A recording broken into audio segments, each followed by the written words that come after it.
সোমালিয়ার কথা শুনলে আমাদের অনেকের মধ্যে এক ধরনের উন্নাসিকতা কাজ করে।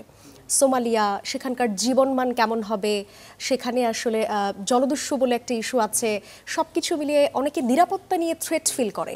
আপনি সেখানে অনেক দিন ধরে আছেন, অ্যাকচুয়াল সিনারিওটা কি সেটা জানতে চাই।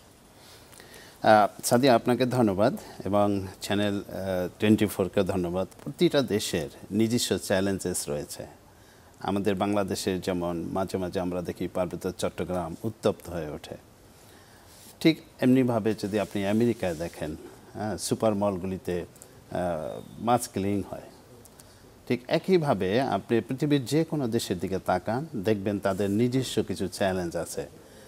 ঠিক তেমনি সোমালিয়াতেও তাদের নিজস্ব অনেকগুলি চ্যালেঞ্জ আছে। জলদস্যুতা তার মধ্যে একটি অন্যতম চ্যালেঞ্জ। কিন্তু এই সময়ে এসে এই চ্যালেঞ্জটাকে যেভাবে প্রচারণা চালানো হয়, বাস্তবতা ঠিক তেমন নয়। আমরা সারা বাংলাদেশের মানুষ যেমন পার্বত্য চট্টগ্রামে কি হচ্ছে সবসময় বুঝতে পারি না, ঠিক এমনভাবেই সোমালিয়া, সাধারণত অল সোমালিস পিপল, তারা আসলে এই জলদস্যুতা সম্পর্কে সেইভাবে ওয়াকিফাল নয়। আমরা মিডিয়া যেটা হয় যে অনেকটাই হয়তো অতিরঞ্জিত করে প্রকাশ করা হয়। পুরো সোমালিয়াতে আপনি যদি যান, সাধারণ মানুষের নিরাপত্তাহীনতার কোনো প্রশ্ন নেই।